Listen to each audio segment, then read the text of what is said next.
9절에서 15절까지 말씀입니다. 요한 3서 9절부터 15절까지입니다.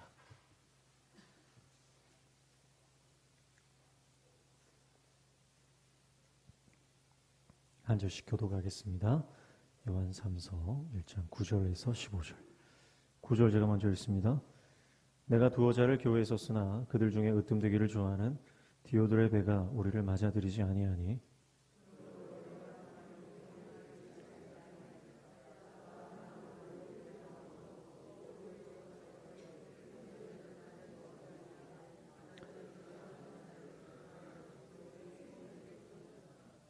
사랑하는 자여 악한 것을 본받지 말고 선한 것을 본받으라. 선을 행하는 자는 하나님께 속하고 악을 행하는 자는 하나님을 배웁지 못하였느니라.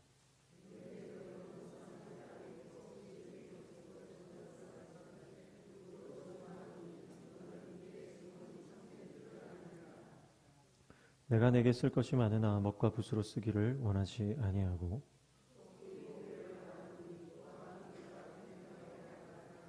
함께 읽습니다. 평강이 내게 있을지어다. 여러 친구가 내게 문안하느니라. 너는 친구들의 이름을 들어 문안하라. 아멘. 요한 3서는 사도 요한이 가이오에게 쓰는 개인적인 서신입니다. 특별히 이 요한 3서는 크게 두 인물을 소개하면서 그들의 삶을 칭찬하거나 혹은 책망하는 그런 구조로 되어 있습니다. 그 첫 번째 인물이 바로 가이오죠. 가이오는 1절부터 8절까지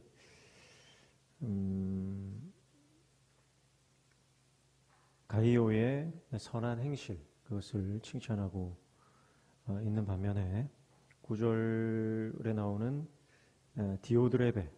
디오드레베는 악한 행실로서 교회를 회방하는 자로서 그렇게 등장하고 있습니다. 그래서 가이오에게 네가 지금 하고 있는 선한 일들을 잘 앞으로 감당하고 디오드레베처럼 하나님의 사람들을 대적하고 내어쫓는 일들을 가담하지 말라, 그런 권면의 말씀을 하고 있는 것을 볼 수가 있습니다. 요한은 복음의 진리를 전하는 순회 전도자들을 파송을 많이 했어요. 가이오는 그들을 영접했습니다. 가이오라고 하는 이름의 뜻은 기쁨이라는 뜻이에요. 그 이름의 뜻처럼 가이오는 하나님의 사람들에게 큰 기쁨이 되었고, 특별히 누구보다 사도 요한에게 아주 큰 기쁨이 되었죠. 그래서 가이오의 삶과 또 그의 행실을 듣고 또 증언을 받으면서 요한은 아주 큰 기쁨의 그런 감정을 가지게 됩니다. 그러나 그와 반대로 디오드레베는 하나님의 사람들을 영접하지 않으므로 교회를 어렵게 하고 또 하나님의 사람들에게 큰 근심거리가 되었던 것이죠. 이 디오드레베는 데메테르 여신을 섬기는 자다. 디오드레베는 제우스에게 양육된 자다. 그런 이름의 뜻을 가지고 있습니다.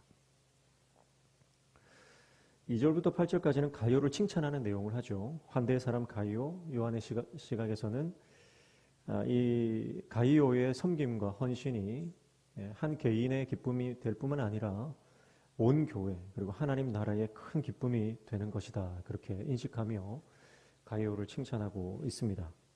가이오는 선한 영향력을 가진 사람이고, 그리고 그 강력한 선한 영향력으로 말미암아 복음 사역자들에게, 하나님의 사람들에게, 온 교회 성도들에게 물질적, 정서적, 영적 후원자의 삶을 살았다, 그렇게 말씀을 하고 있죠. 그래서 그의 삶을 통해서 많은 하나님의 사람들이 위로를 받았고 도움을 받았고 또 교회가 세워져 가는 것을 말씀을 했습니다. 자, 그런가 하면은 오늘 본문 우리가 9절부터 읽었는데요. 디오드레베는 초대교회 그도 역시 영향력이 있는 사람이었던 것 같습니다. 그런데 그는 자신이 가진 영향력으로 주의 종들을 환대하지 않고 주의 종들을 내어 쫓았다는 겁니다. 요한이 보낸 서신도 받아들이지 않았다는 거죠. 왜 그랬을까요? 자, 9절에 보시면 함께 읽습니다. 시작. 내가 두어 자를 교회에 썼으나 그들 중에 으뜸되기를 좋아하는 디오드레베가 우리를 맞아들이지 아니하니 그렇게 말하고 있죠. 자, 으뜸되기를 좋아하는 자였기 때문에 그렇습니다. 교회 안에서 하나님의 자리에 자기가 올라가기를 원했던 겁니다. 스스로 최고가 되기를 원했던 사람입니다. 자신의 권위가 많은 사람들에게 진정한 어떤 권위가 아니라 권위주의를 내세웠던 그런 사람이라고 볼 수가 있겠습니다. 여러분, 자신의 권위를 내세우는 사람은 말씀의 권위를 인정하지 않습니다. 그러나 말씀의 권위를 인정하는 사람은 자신의 권위를 포기합니다. 교회에서 자신이 높아지려고 하면요, 그 사람은 절대 말씀의 권위를 인정하지 않아요. 우리 인생의 가장 큰 권위는 하나님 말씀에서 발생됩니다. 그것을 인정하지 않아요. 그렇기 때문에 하나님의 말씀을 묵살하고 하나님의 말씀을 짓밟는 겁니다. 그리고 그 자리에 자기가 올라가려고 하는 거죠. 자, 이것은 단순한 권위주의가 아니라 이것은 어둠에 속한 것입니다. 그래서 하나님의 복음의 진리를 거부하게 되는 것이고, 그리고 진리를 떠나는 것이고, 그리고 어둠의 세상과 연합하는 일입니다. 여러분, 그러니까 내가 좀 교회에서 인정받고자 하고 높아지고자 하고 내가 어떤 가장 영향력 있는 자리에 올라가려고 하는 시도는요, 그것은 철저히 인간적인 시도지만 그 이면에는 악한 영들이 개입되어 있다는 것을 우리가 알아야 됩니다. 그래서 우리 안에는요, 이런 악한 본성이 있기 때문에 원수가 끊임없이 그걸 유혹을 합니다. 그래서 네가 저 자리 차지해라, 네가 인정받아라, 네가 박수 받아라. 거기에 넘어가면요, 우리는 악한 영과 연합하는 결과가 되는 겁니다. 그래서 요한은 이 악한 일에 동참하지 말고 선한 일에 참여하라고 말씀을 하고 있는 것이죠. 우리가 또 형제를 영접하지 않는 것. 자, 지금 이 디오드레베는요, 형제들을 영접하지 않았거든요. 특별히 이 형제들은 온 교회를 다니며 복음을 전하고 하나님의 말씀으로 양육하던 그런 하나님의 종들입니다. 그들을 영접하지 않는 것은 단순히 형제를 영접하지 않은 윤리적 문제가 아니라 그것은 바로 어둠의 영역에 속한 것이며 적 그리스도적인 행위라고 오늘 말씀에서 분명히 말씀합니다. 여러분, 그러니까 사실 작게는요, 우리가 교회에 오는 어떤 분이든 우리가 사랑으로 영접하지 않고 그들을 예수 그리스도의 사랑으로 환영하지 않는다면 우리는 어둠에 속한 자이고 교회를 회방하는 자, 즉 적 그리스도의 그 일에 동참하는 자가 될 수도 있다는 겁니다. 이게 굉장히 무서운 거죠. 그러니까 지금 우리가 교회에서 생활하는 이 모든 생활들이 하나님께서 기뻐하시는 삶이 되기 위해서는 내 안에 있는 이 틀에서 벗어나야 된다는 겁니다. 내가 기존에 가지고 있었던 껍데기를 깨고 나와서 주님의 사명을 감당하지 않으면 우리도 이 디오드레베처럼 교회를 회방하는 적그리스도적인 모습으로 살아갈 수 있다는 것입니다. 여러분, 오직 우리의 왕은 예수님이십니다. 으뜸 되시는 분은 하나님 한 분이세요. 여러분, 그 자리를 주님께 내어드리십시오. 그리고 그 자리를 주님께 내어드릴 때 우리는 나 자신에게만 집중하는 신앙에서 벗어나서 내 옆에 있는 지체들, 형제들이 보이기 시작하는 겁니다. 내가 그 자리만 바라보고 그 위치만을 위해서 달려가는 인생이 되면요, 옆에 있는 형제자매가 보이지 않게 되는 거죠. 그래서 내가 그 자리를 내어드릴 때 드디어 보이는 겁니다. 여러 번 말씀드리지만 여러분, 내가 운전해서 가면 옆에 있는 풍경은 보이지 않습니다. 그러나 내가 운전대에서 내려오면요, 드디어 보이기 시작하는 삶의 풍경들이 있다는 거죠. 우리가 자동차를 타고 가면서 운전하는 사람이 볼 수 있는 국한된 시야가 있습니다. 그러나 운전대를 잡고 있지 않은 사람은요, 전후 좌우 모든 것을 볼 수 있다는 거예요. 여러분, 신앙이 마치 그와 같습니다. 우리가 하나님께 내 삶의 운전대를 내어드리고 그 최고의 권위, 그 자리를, 내 삶의 권위를 하나님께 내어드리면요, 드디어 내 삶에 보이지 않던 내가 감당해야 될 사명이 보이기 시작한다는 겁니다. 우리는 너무 바쁘게 교회에서 일하다 보면요, 정말 정작 하나님이 원하시는 사명에 대해서 우리가 간과할 때가 있어요. 어쩌면 하나님은 우리가 대단한 교회에서 대단한 일을 하고 대단한 직책을 가지고 하는 것보다 정말 의자 밑에 떨어져 있는 작은 휴지 하나, 그거 줍는 걸 더 기뻐하실 수도 있는 거거든요. 하나님의 관심과 우리의 관심은 완전히 다를 수 있다는 겁니다. 그래서 내 생각을 내려놓고 내 고집을 꺾어야 하나님이 우리 인생 가운데 왕으로 자정하시고, 그리고 우리가 주님께서 원하시는 사명을 감당할 수 있는 것입니다. 디오드레베도 초대교회 안에서 영향력 있는 지도자였습니다. 그러나 그가 가지고 있는 영향력으로 오히려 교회를 해방한 것을 우리는 말씀을 통해 보는 것이죠. 구체적으로 그가 어떻게 교회를 해방했냐면 10절을 보시면 됩니다. 10절 함께 읽어볼까요? 시작. 그러므로 내가 가면 그 행한 일을 잊지 아니하리라. 그가 악한 말로 우리를 비방하고도 오히려 부족하여 형제들을 맞아들이지도 아니하고 맞아들이고자 하는 자들을 금하여 교회에서 내쫓는도다. 그랬습니다. 첫 번째는 악한 말로 비방했다라고 말하고 있습니다. 악한 말로 비방하는 것은 형제를 비난하고 입에 담지 못할 말로 인격적인 공격을 하며 하나님께서 세우신 자들의 권위를 인정하지 않았다라고 하는 것입니다. 여러분 말씀드렸지만 여러분 우리가 진리에 속해 있는지 어둠에 속해 있는지는 우리의 말을 보면 알 수 있다 그랬어요. 어둠에 속해 있는 자들은 끊임없이 다른 사람을 깎아내리고 비방하는 말들을 합니다. 그걸 통해서 자기가 올라가려고 해요. 그러나 빛에 속한 자, 예수 그리스도 안에 거한 자는요, 항상 공동체를 세우고 형제를 살리는 말들을 하죠. 그러면 그 사람이 살고 내가 죽는 겁니까? 아니요, 같이 사는 겁니다. 그러나 이 디오드레베는 악한 말로 형제를 비방하고 특별히 하나님의 종들을 비방했습니다. 두 번째는 형제들을 거절했습니다. 형제들을 맞아들이지 않았다, 거절했다 그 말이죠. 복음을 위해 헌신하는 이들을 거절했습니다. 그들을 문전박대했습니다. 그 이유는 자기와 생각이 다르다는 이유고 그들이 가지고 있는 영향력이 교회 안에 들어왔을 때 자신의 영향력이 줄어든다고 생각했기 때문일 것입니다. 가이오는 환대의 사람이었습니다. 그래서 누구나 주님의 일을 감당하는 자를 환대하고 환영하고 그들의 쓸 것을 채워주는 인생이었습니다. 그러나 디오드레베는 그들을 핍박하고 그들을 내어 쫓는 인생이었죠. 그래서 세 번째는 그들을 추방했다. 교회에서 내쫓았다. 그렇게 말하고 있습니다.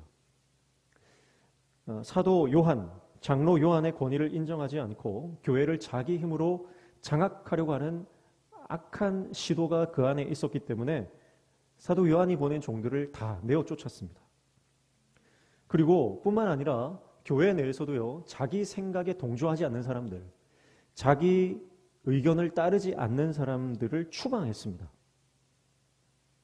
이것은 하나님을 향한 대적입니다. 사도를 향한 반대 의사는 곧 하나님을 향한 반대 의사입니다. 그리스도가 주인 되어야 하는 교회가 자기 자신이 주인 되어야 한다는 그런 인간적인 교회로 만들려고 하는 악한 시도였습니다. 사랑하는 성도 여러분, 진정한 리더십은 섬김의 리더십이죠. 명예나 특권이 아니라 그 사람 속에 있는 야망이 아니라 섬김으로 인해서 주어지는 진정한 권위, 진정한 리더십, 그것이 우리에게 필요한 것입니다. 오늘 이 사도 요한이 디오드레베를 향해서 이 책망하고 있는 내용들을 오늘 우리가 깊이 새기며 내 안에 이런 악한 말로 형제를 비방하거나 거절하거나 추방하는 그런 모습들이 있지 않는지 살펴보고 만약 어둠에 속한 삶의 영역들이 있다면 여러분 내 안에 성령께서 강력하게 역사하셔서 그 모든 악한 영역들이 내 삶에서 추방되는, 내 삶에서 소멸되는 역사가 일어나시기를 축복합니다. 자, 그러면서 11절에 다시 가이오를 향해서 요한은 당부합니다. 11절 같이 읽습니다. 사랑하는 자여 악한 것을 본받지 말고 선한 것을 본받으라. 선을 행하는 자는 하나님께 속하고 악을 행하는 자는 하나님을 배웁지 못하였느니라. 그렇게 말씀하죠. 그러면서 단순히 교회를 대적하는 그것이 윤리적으로 나쁜 일이 아니라 그것은 악한 것이다. 어둠에 속한 것이다. 그것을 분명히 하고요. 주님을 위해서 선한 것을 감당할 때 그것은 빛에 속한 것이다. 그것은 하나님의 영역에 속한 것이다. 그렇게 말씀합니다. 사랑하는 성도 여러분, 우리가 하나님의 통치 영역 안으로 들어가야 됩니다. 하나님께서 다스리시는 하나님의 통치 영역 안으로 들어갈 때 우리는 주님의 사명을 감당할 수 있습니다. 여전히 내가 어둠의 영역에 머물러 있으면서 내가 교회를 위해서 좋은 일을 해야지, 하나님 나라를 위해서 내가 선한 일을 해야지, 불가능합니다. 악한 것에서 떠나야 됩니다. 영으로서 몸의 행실을 죽여야 합니다. 그래야 내가 주님의 사명 감당할 수 있는 거예요. 여전히 죄 가운데 머물러 있고 여전히 악한 것 가운데 머물러 있고 여전히 세상을 즐기면서 내가 하나님의 일을 감당하는 것은요, 그것은 내가 열심히 하면 할수록 교회를 어지럽히게 되는 것이고 교회를 힘들게 만들 수 있는 것입니다. 내 삶에서 계속 선한 열매들이 나타나는지 아니면 악한 열매들이 나타나는지 점검하시고 오늘 저와 여러분의 인생을 통해서 하나님 나라가 확장되는 귀한 은혜가 있기를 축복합니다. 그러면서 한 사람을 보내요. 이 편지를 가지고 갈 사람입니다. 그 사람이 바로 데메드리오입니다. 12절 보시죠. 데메드리오는 무사람에게도 진리에게서도 증거를 받았음에 우리도 증언하노니 너는 우리의 증언이 참된 줄을 아느니라. 그렇게 말하죠. 이 데메드리오가 이 요한의 편지를 가지고 이제 아마 가는 것 같아요. 그를 천거하는, 그를 추천한 이유는 뭡니까? 첫 번째는 무사람에게 증인이다. 그렇게 말씀하고 있죠. 무사람, 모든 사람들에게, 그러니까 여러 사람에게 검증된 하나님의 종이다. 네. 두 번째는 뭐죠? 진리가 그를 증거한다 그랬어요. 진리에게서도 증거를 받았다. 이렇게 말이죠. 자, 그러니까 그는 말씀 위에 바로 선 사람이고 바른 복음을 알고 믿고 있는 사람이다. 그렇게 말씀을 하고 있는 겁니다. 교회에 필요한 사람 누굽니까? 교회에 필요한 사람은요, 세상적으로 잘 나가는 사람, 학문이 많은 사람, 능력이 많은 사람, 돈이 많은 사람이 아닙니다. 교회에 필요한 사람은요, 바로 바른 복음을 가지고 복음, 말씀에 바로 살아가는 하나님의 종인 줄로 믿습니다.